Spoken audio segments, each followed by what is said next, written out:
사용하시는 경우에는 정말로 많이 공격이 됐습니다.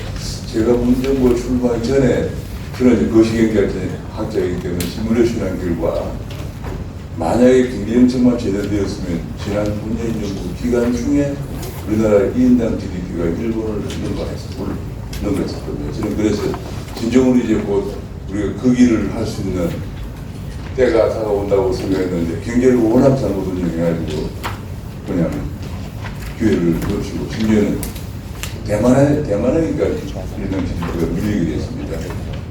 그것이 간단한 문제가 아닙니다.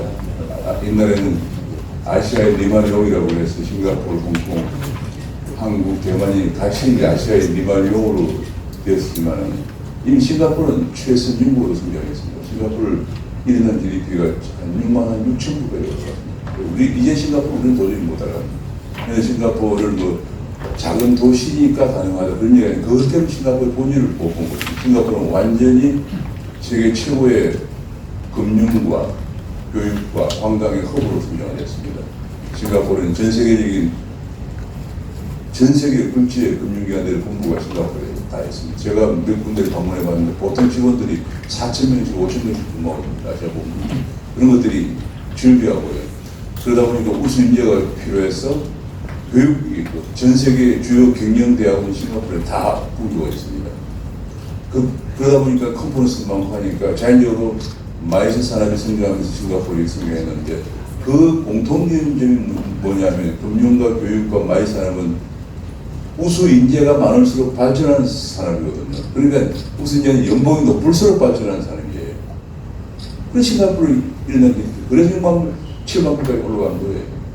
우리가 그걸 잘 그 본질을 간파하지 못하고 뭐 싱가포르 조그만 도시니까 이런 얘기하면 정말 문제였거든요. 그 다음에 홍콩도 우리가 인구를 한 4만 5천 불 대까지 올라가고 참 싱가포르는 참 그리고 세계에서 가장 기업하기 좋은 나라로 언제나 1, 2위를 스위스와 게 다툽니다. 대표적으로 법인세가 15%로 가장 낮고요. 규제가 거의 없습니다. 싱가포르는 우리가 이광주로 생각해서 규제가 많은 줄 알죠. 교수님 잠깐만.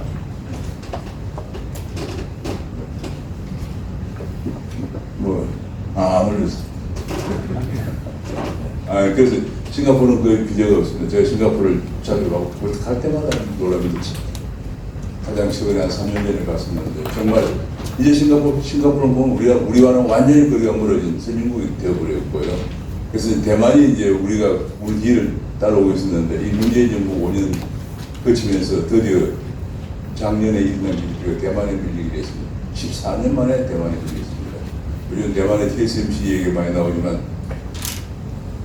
대만은 정말 그것 때문에 대만이 지금 경제 안보 시대지만 살아나고 있죠. 그래서 우리가 다시 이제 정말 이번에 대만에까지 밀리면 이제 더 이상 한국 국가 자체가 위태로운 상황입니다. 제가 간단하게 아주 제가 글로 많이 썼지만은 요약해서 왜 그렇게 됐나 하는 걸 말씀드리겠습니다.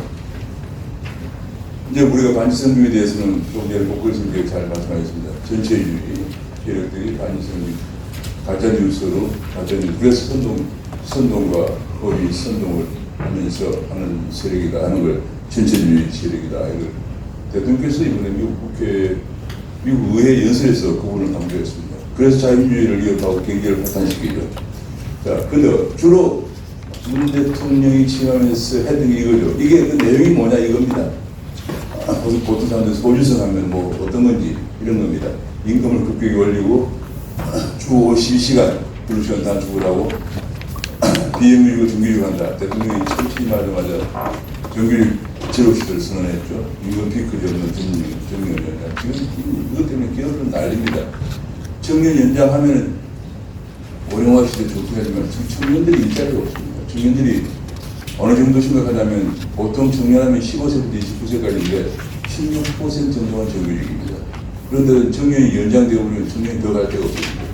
그런 문제가 있는데 그래서 이제 국립적으로 그 전에 박근혜 정부 때는 임금 피크제라는 걸 도입해서 그 뒤로는 또 오래 근무하지만 자꾸 임금 적게 받는 걸 했는데 그 임금 피크제도 없는 청년 연장인데 이번에 60세까지 했는데 다시 또 65세까지 늦춰달라고 하니까 그야말로 청년들의 문제는 아랑곳하지 않고 본인들만 이제 시키면 586들이 더 전쟁하려고 하는 그런 상황이고, 통상임금의 포괄 범위도 확대하고 이러면 상여금 이런 거 지급하는 베이스가 되는 거죠. 그래서 성과를 일을 열심히 해주는데 그걸 폐지하고 영문문제를 다시 도입해. 박근혜 때 아주 정부 때 정말 노조와 싸우면서 이걸 도입했는데 이걸 폐지하고 영문문제를 재도입했습니다. 그 다음에 박근혜 정부 때 주려오던 노동시장 유연한 정책을 폐지했습니다. 그러니까 오늘 뭐 건포까지 증명하는 그런 상황이 됐죠. 자, 근데 그래서 0.5이 됐습니다. 임금이 이렇게 올라갔어요. 집권하자마자 16.4%를 올렸습니다. 그게 너무 높다고 해서 조금 낮추긴 했지만 여전히 굉장히 높은 수준입니다. 특히 우리나라는 상여금이나 복리후생비나 숙식비가 최저임금에 포함이 안 돼 있기 때문에 다른 나라는 다 포함해서 하는, 우리는 이런 걸 포함 안 시키다 보니까 연봉 4천만 원짜리도 최저임금이 안 되는 문제가 발생하고 있습니다. 그래서 기업이 주는 임금하고 근로자가 받는 최저임금, 근로자는 항상 이런 걸 뺀 월급만 얘기하죠. 그러다 보니까 항상 곤란해요. 특히 이 문제가 왜 큰 문제냐면 특히 외국인 근로자는 대개 숙식을 같이 제공해야 되거든요. 근데 그거는 임금에 포함 안 되는데 또 우리나라는 세계에서 유별나게 외국인 근로자에도 최저임금을 적용하는 바람에 굉장한 부담이 중소기업이나 이런 데 부담이 되고 있습니다. 그래서 이제 우리나라는 주휴수당은 OECD 형평에서 특히 한국만 도입하고 있는데 일주일에 3일 이상 근무하면은 일주일에 하루치 임금을 주는 제도를 한국과 특히 도입을, 그 주휴수당을 포함하면은 우리나라의 시급이 일본이나 미국보다 높습니다. 근데 미국은 1인당 소득이 6만 원, 한 5천 달러 정도 있는 나라입니다. 그런 거 생각하면 얼마나 높은 걸 알 수가 있죠. 그 다음에 이제, 그러다 보니까 어떻게 생겼느냐. 보통 30만 명 내외로 이 취업자가 증가하다가 2018년에 9만 7천 명으로 떨어졌습니다. 그러니까 뭐냐면 너무 높은 임금에 자영업자들이나 중소기업들이 사람을 채용하지를 못하는 거예요. 그래서 주휴수당을 안 주기 위해서 주 3일짜리 아르바이트를 고용한 거예요. 이게 전부 단기 아르바이트만, 청년들이 단기 아르바이트를 하게 된 이유가 주휴수당 때문에. 그런데 그거 하나 지금 없애지 못합니다. 그 다음에 임금이 워낙 높으니까 지금 뭐 우리가 막 음식값 많이 올랐다고 난리집니다만 얼마 전에 어디 음식을 가서 갈비탕 시키니 갈비탕 값이 2만 원이에요. 깜짝 놀랐어요. 그 주인들은 그나마 그것을 받아도 유지가 하려면은 사람을 많이 고용 안 해야죠. 그래서 어떤 음식 갔더니 결국은 할아버지 할머니 시부모님까지 나와가지고 일을 하는 그런 상황까지 목도하고 계시는데, 그러다 보니까 일자리가 없어져가지고 청년들이 일자리가 없어져서 30만 명 증가하는 것이 9만 7천 명을 돌렸습니다. 30만 명 증가를 해야 연간 한 40만 명 대학 졸업생이 나오고 또 고등학생들이 나오기 때문에, 고졸도 나오기 때문에 어느 정도 일자리가 유지가 되고 되는데, 이거는 완전히 지금 그래서 청년들 정규직이 16%라는 얘기가 나오면서 청년들이 지금 굉장히 문제입니다.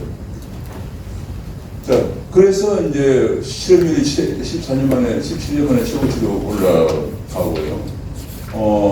더구나 그러니까 이제 이런 정책의 타겟이 서민들이 더 커요. 왜냐하면 서민들이 이제 일자리 없어지니까 또 타겟이 크죠. 자영업자분들. 그래가지고 분배구조 나타낸 게 5분위 배율이라고 해서 하위 20% 소득 대비 상위 20% 소득을 나타내는데, 여기 계속 상위 20% 소득이 엄청나게 굉장히 위기 때만 증가했습니다. 이 5분위 배율이. 이게 왜냐하면 하위 계층이 소득이 없기 때문에 그래요.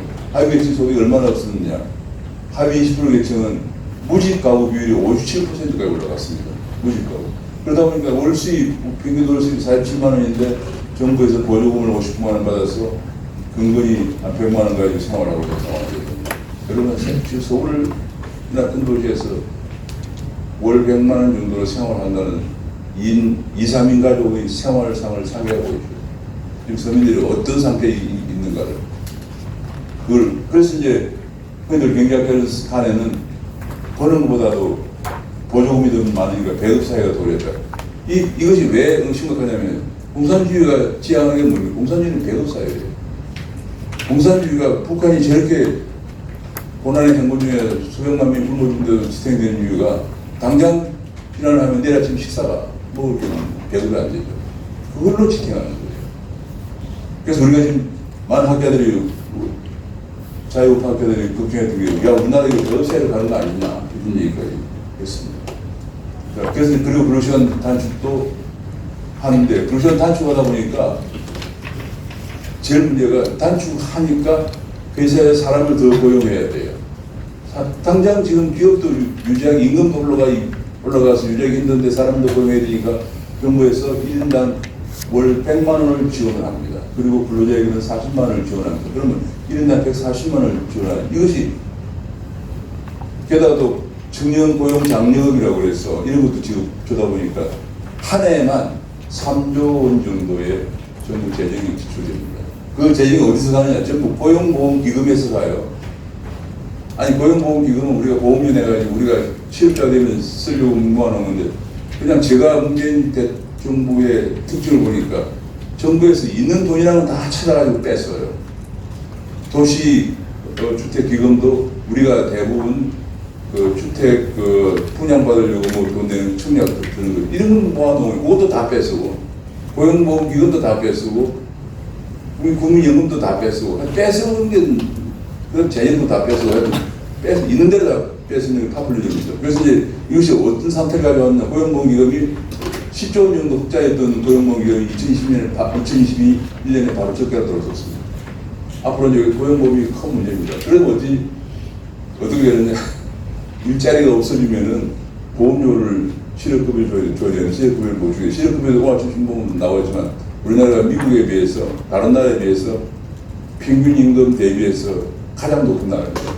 평균 임금의 40%를 실업급여를 줍니다. 미국이나 영국도 평균 임금의 20% 정도 주거든요. 그렇게 일을 하는 게 더 낮게 만드는, 우리는 일을 안 하는 게, 안 해도 별 차이가 없게 만들다 보니까 지금 일하러 잘 안 합니다. 지금 그래서 우리나라가 제일 문제가 청년들 일자리가 없으면서도 중소기업이나 그런 데는 가지를 않습니다. 농촌에도 안 갑니다. 이런 문제를 유발시키는 거고요. 그 다음에 이제, 그러다 보니까 이제 2019년부터, 아까 했지만 2019년에 9만 명 결 떨어지니까 사실은 문정부의 관료도 깜짝 놀랐죠. 야, 이 파장이 너무 크구나. 그래서 한 것이 돈으로 단기 일자리를 만들었습니다. 단기 일자리. 재정으로. 하루 나가면 뭐 쓰레기 같은 거 줍고 뭐 지하철 같은 데 앉아서. 요즘 지하철은 아무도 물어본 사람, 자기가 돈 카드 쓰면 되는데 그 사람이 하나 앉아있습니다. 노란 국회 하나 있고. 그거 하루에 한 5만 원, 6만 원 주거든요. 그러다 보니까 이 사람들이 거의 2021년에 80만 명, 2022년에 90만 명까지 증가했습니다. 이 돈으로 연간 90억 정도 씁니다. 이걸 전부 다 우리는 취업자 통계가 주 1시간만 일하면 취업자를 간주하다 보니까 이걸 다 취업자를 간주하니까 취업자가 엄청 늘어났겠죠. 그래서 문재인 대통령이 집권 4주년 특별연설에서 고용사정이 개선되고 있다고 자화자찬. 이게 거짓말이죠. 그런데 이 사람들이 최저임금만 노인에 적용 안 해도 노인에 할 일이 많아요. 퇴직하고 나면 뭐, 근데 뭐, 마트에 판매운동 할 수가 있고, 무슨 뭐 중소기업에 대기업 다니시는 분들은 중소기업에 가서 고문 같은 걸 하시고 많은데 그분들이 또 주유소에 주유원도 할 수가 있는데 최저임금을 안 주면은 고발을 해버리니까 주유소의 사장이나 마트의 사장이 노인들 고용을 못해요. 근데 노인들 갖다 최저임금까지 다 주고 숙식비 주고 뭐 복리후생비 주고 상여금 주고 고용하면은 돈이 비가 안 맞죠. 그러니까 고용을 못하니까 못합니다. 그래서 학교들이 하루 차례 그 지역별로, 업종별로, 연령별로 차등을 좀 탄력적으로 운영해라 해도 그것도 안 합니다. 그러니까 이제 그 사람들이 전부 한 달에 한 200만 원 정도 받고 주유원 같은 것도 하고 판매원도 할 수 있는 사람이 한 달에 40~50만 원짜리 그런 일만 하고 앉아 있는 거예요. 그러니까 이 사람 노인빈곤 인식이 제일 높습니다. 자, 그래서 또 부동산은 완전히 광기의 좌파 정책이죠. 규제는 다 동원했습니다. 규제, 뭐, 이런 거. 제가 강남의 아파트에서 한 40년째 살고 있는데, 절대로 재건축 안 했는데, 아예 희망도 안 걸고 있는데, 문제가 어제 사이렌이 분위기가 피할 데가 없어요. 다른 데는 새 아파트는 내가 물어보니 어디를 가냐, 내가 물어봤더니, 전부 지하 주차장을 내려야 돼요. 근데 우리는 40년 아파트는 지하 주차장이 없어요. 또 어디를 가냐, 내가 물어봤더니. 글쎄요, 지하철역으로 가요. 지하철역으로 가는 동안에 다 죽게 그래요. 만약에 그게 정말 아주 그런 게, 아무튼간에 그런 얘기를 하고 그랬었는데, 그 다음에 이제 금융도 규제를 하고요. 세금도 엄청 중과했죠. 중과하고 분양가 상한제, 이것이 굉장히 문제예요. 분양가 상한제라니까 공급이 안 됩니다. 왜냐하면 다른 자재값은 다 올라갔는데 분양가 상한을 하면은 건설업자가 수지가 안 맞아서 공급을 안 합니다. 이 노무현 때 했던 이걸 반복하는데, 왜냐하면 이거 담당하는 청와대 비서관이 노무현 때 비서관이었거든요. 그대로 합니다. 임대차 상품 2020년 도입해서 그것도 난리를 피웠죠. 이거 있는 규제는 다 도입합니다. 그래가지고 마지막에 공급이 너무 안 되니까 공급한다 하는데, 그나마 그 공급도 공공임대를 얘기하는데, 여기 사진 한번 보면 재밌습니다. 그 동산에 있는 공공임대 13평 아파트를 둘러보고 있는 이명희 장관하고 변창흠 장관하고 대통령이 돌아보고 있습니다. 사진 찍고 있네. 여기 대통령인가 봐요. 여기 변창흠인가 봐요. 이게 무엇을, 제가 이거 보고 깜짝 놀랐습니다. 아니, 지금 시대가, 제가 사실은 옛날에 시골에서 올라오기 때문에 대학 졸업 첫 산집이 식당병이었어요. 그것도 이제 서울에 그 생각을 했는데, 근데 그때는 그래도 우리 와이프가 할 수 없이 제가 시골에서 올라오는 남편을 만나는 본인의 잘못으로 할 수 있게 살았지만은, 지금 여성들은 그렇지 않습니다. 소득수준이 높아졌고요. 근데 이걸 뭘 제가 연상했냐면요. 이걸 연상해요. 이게 베트남에서 우리 최경 교수님 같이 갔었는데, 베트남에 같이 찍었는데요. 요게 베트남의 공산주의의 공공임대집이에요. 크기를 딱 정해서 절대로 그거보다 크게 못합니다. 일반 사람들. 요게 제가 호텔에서 내려다본 시내 모습입니다.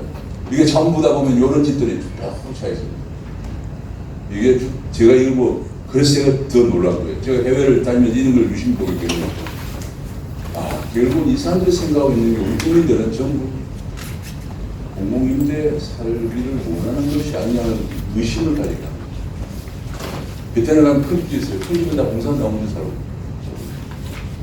제가 그건 합리의 의심, 사실이라고 잘못하면 제가 잘못 얘기하면, 우리 안 그랬다는 좀 가짜뉴스가 되니까, 아직 사실대로 그게 보고 싶고요. 그러면 주택이 이제 계속 줄어들었어. 집값이 엄청 올랐죠. 집값이 엄청 올랐습니다. 2018년에 문재인 대통령 취임하자마자 많이 올랐고, 21년에 더 급등했는데, 21년에 급등한 것이 오늘날 역전세에 나를 가져옵니다. 이때 급등을 하면서 집값이 올라가니까 전세값이 올라가죠. 그래서 더 올라갈까 봐서 전부 다 비싼 가격에 전세 계약을 했는데, 집값이 지금 떨어지니까 어떤 일이 생깁니까? 그 전세값을 돌려주고, 그 전세값, 여기 근데 10억에 전세를, 강남에 30평 아파트 전세를 산다 그러면, 지금 그 10억에 들어올 사람은 없어요. 그럼 주인은 10억 받아가 썼단 말이에요, 벌써. 왜냐면 집을 살 때 쓰는 거예요, 대부분. 살 때.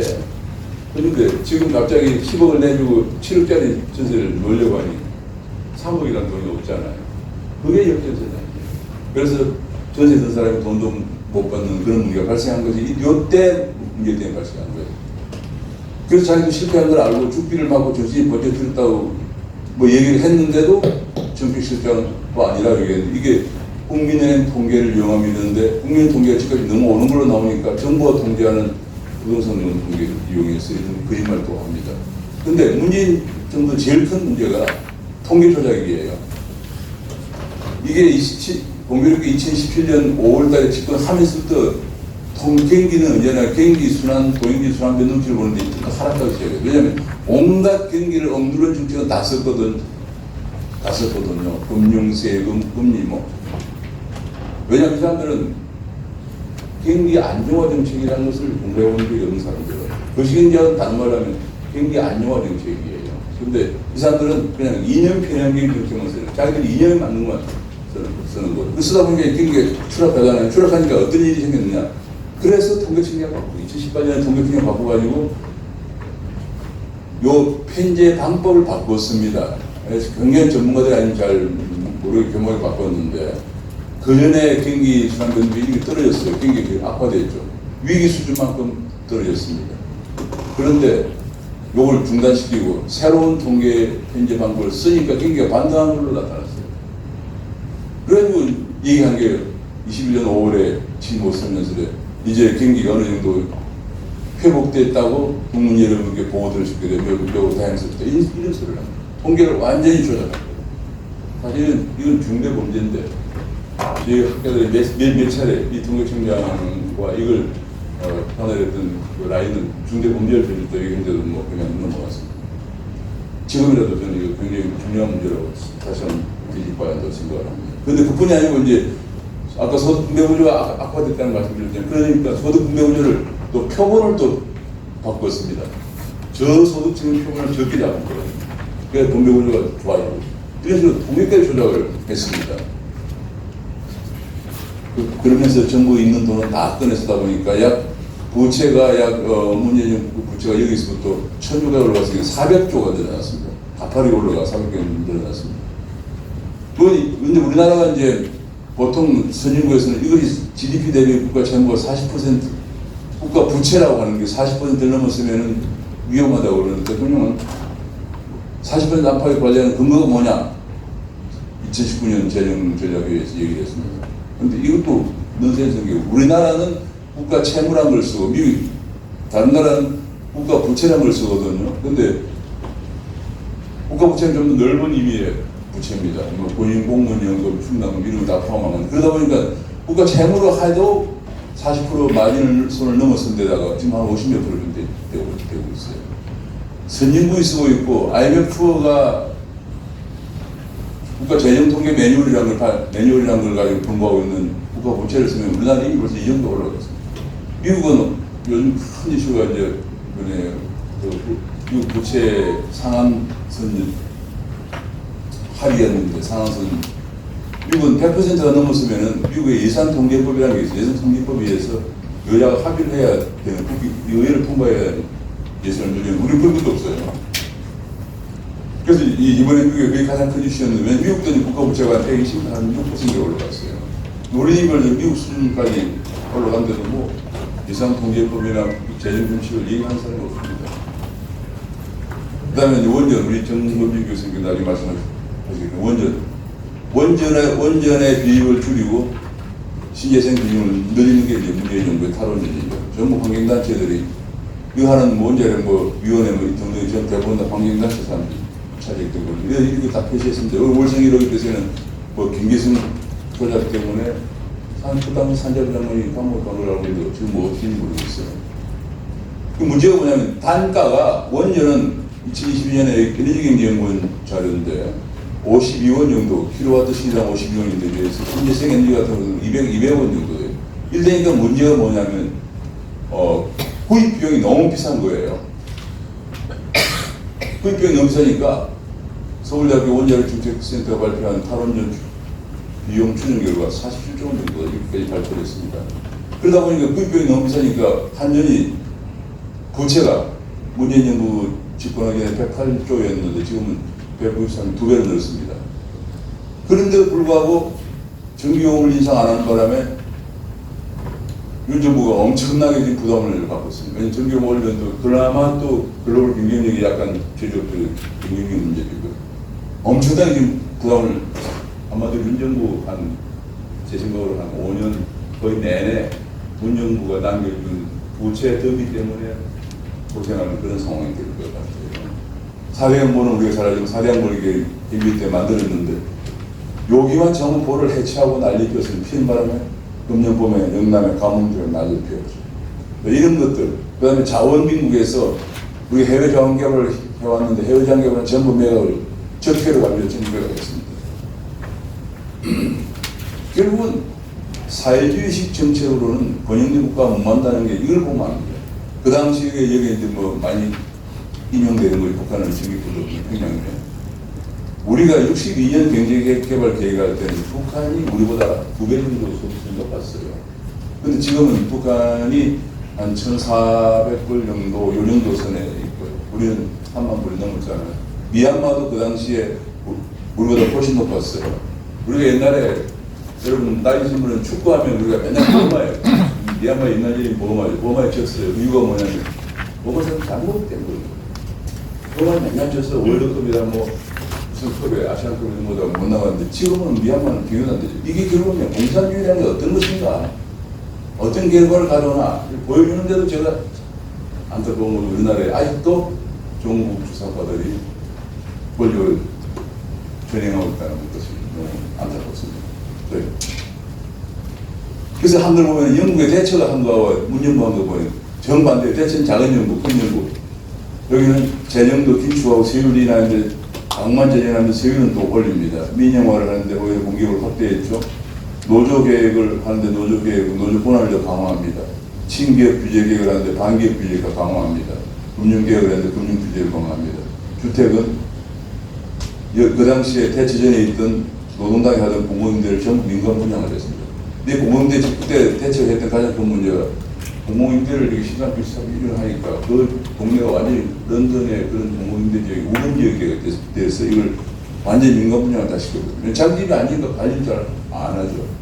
근데 주택 수요 관리하고 공공임대를 전혀 정책이 다른, 한마디로 제가 그 정책이 어땠나 알 수가 있는 거예요. 저희가 이렇게 봤습니다. 그래서 제가 경제학자가 할 수 없이 가짜뉴스 트위치하는 걸 하게 된 거예요. 5년간, 그런데 또 그 말 마지막까지 합니다. 물러났어도. 와, 5년간 이런 승치. 어느 유튜브에 나와가지고 한다는 소리가 5년간 이런 제가 이런 승치라고 국민들에 대한 대한민국 한계 승치한 것인데 그 순식간에 무너지고 과거로 돌아가고 있는 모습 보면 허망한 생각이 듭니다. 도대체 뭘 승치했다니 과거로 이건 아마 우리가 보다 더 사회주의, 친중 동북 사회로 한 걸음 더 나아가는 것이 승치라고 생각할 수 있는지 모르겠습니다.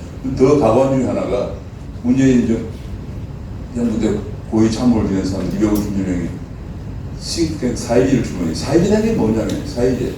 그래서 출범에 매주 윤영무 정책을 비판하고 윤영무 공원에 리포트를 할 거예요. 사회지는 뭐냐면 옛날에 다산 정량유 유배를 갔을 때 강진에 가면 주막에 가서 주막에서 4년 머물잖아요. 주방에 골방에 머무는데 골방 이름이 사회지예요. 그걸 또 뭐야 실호라고 그러나 집에 뭐 붙이는 당호라고 그러는데 실호 실에 자기 골방 붙이 저 가봤어요. 근데 사회자는 뭐냐면 이제 마음을 맑게 하고 뭐 용모를 단정히 하고 말은 무겁게 하고 행동은 뭐 이런 건데 마치 자기들이 일 잘하다가 일 잘 해오다가 윤 정부가 들어서서 다산 정량의 유배를 간 것처럼 자기들이 엉뚱한 생각을 하고 있는 거예요. 그래가지고 이걸 출범시켜가지고 매주 이런 모임을 하고 있다는 자체가 이 파파르의 그 특징이 뭐야? 제가 이런 공개 모임에서 자꾸 뭐 말을 안 쓰는데 그 말을 내가 약간 실수한 거 같아요. 하여튼 이 사람들의 문제는 뭐냐면 실하고도 단성이라는 걸 모른다는 거예요. 그래서 계속 거짓말하는 거예요. 우리가 쭉 봤지만 교수님이나 뭐다 사령이나 뭐다 전부 거짓말하잖아요. 계속 거짓말하는 거예요. 그걸 뭐 실수를 인정 안 하려고 하니까. 그래서 이런 모임을 하는데 계속 또 하고 있습니다.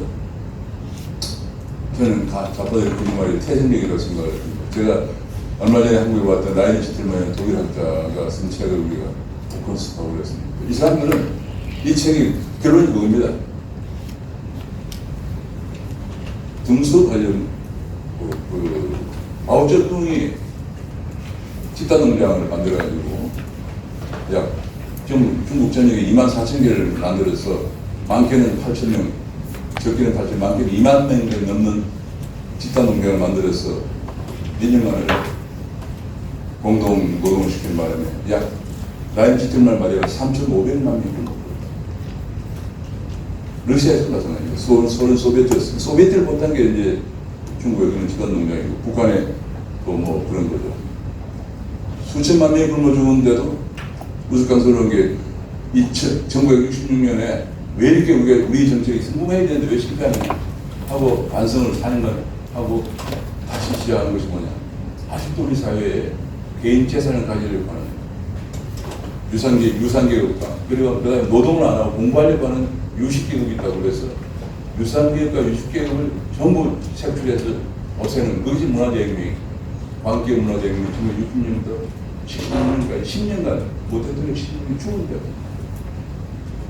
그것이 되게 그래서 근데 그것을 계속 호도하기 위해서 거짓말을 합니다. 너무나 우리나라의 리영이라고 하는 한양대학 교수가 쓴 책에 조난시대의 논리, 8억인과의 대화가 그 당시에 문화대혁명이 지식인과 유산계급과 유식계급이 좀 농촌으로 내려가서 하방이라고 해요. 하늘을 칭찬하고 얼마나 아름답게 묘사하냐면 저도 대학 다닐 때 좌파가 되어가지고 엄청 힘쳐져 읽었으니까 그래서 저도 잘못하면 농촌에 갔어요. 공장에 가서는 친구들 가져오는데 안 갔는데 저는 유학 가기 때문에. 근데 그때 당시에 그걸 본따서 우리나라의 3.8조기 그래서 만들어진 거예요. 3.8조기 뭐냐면 이미 76년에 중국은 실패했다고 인정을 해서 등석병이 실패했다고 했어요.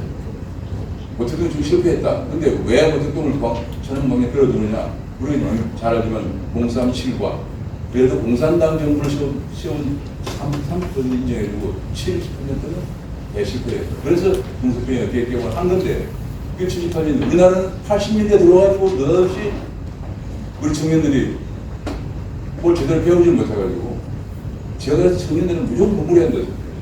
배우지 못하는 놈들이 행동부터 먼저 하니까 상까지 된 거예요. 그리고 전부 다 청년들이 공장에 위장치료하고 농촌에 내려면 그게 공학이에요. 그래서 저도 그 당시엔 좌파였기 때문에 많은 제 친구들이 야 공학 같이 가자고 그러고 농학 같이 가자고 하는데 나는 좀 더 근본적인 좌파의 문제, 좌파를 공부한다고 해서 박사를 공부하려 연구를 간다고 해서 안 갔는데 갔으면 지금 제가 뭐 어디 될지 몰라요. 그 사람들이 지금 중국을 그렇게 따르는 사람들이 지금 집권을 하고 우파를 있기 때문에 친중 종북은 태생적인 거예요. 어쩔 수 없는 이거는 정말 앞으로 우리 복불성이 완전히 거짓과 선동을 통해서 계속 밀고 나가려고 하는 것을 우리 국민들이 지키는 수밖에 없습니다. 네. 최경호 대표님께서 지난 정권 5년의 경제정책